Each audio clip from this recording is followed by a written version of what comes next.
যাই তুদামের গাছ থেকে কটা পাতা কেটে নিয়ে এসে গে দেখি। আমার দয়াল বাবা কলা খাবা গাছ লাগাইয়া খাও, পরের গাছের কলা দেখা মিট মিটাইয়া যাও রে বাবা।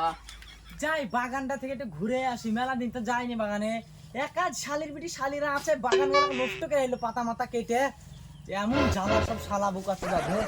আমার বাবার কলা এত বড়, এ কোথায় আছো আমায় ধরো। এই শালা তোর বাবার কলা এত বড়, তোর কলা আমি এত বড় করেছি, শালা তুই আমার বাবার পাতা কাটছিস কেন রে শালা? ছাগলগুলো খেতে পাচ্ছি না রে ভাই, অরিল লেগে কেটে এসছি। ওই শালা তারে তুই দয়াল বাবা কলা খাবা গাছ লাগিয়ে খাবি, এখান কেন গাছিস? তোর বাপের ভিড়ে তুই কলা গাছ লাগাবি, পাতা কেটে খাবি? শালা বা ছাগল পুষে, শালাকে দিব দিব শালাকে শালাকে ওই শালাকে না না, এই ভুলে গেছে।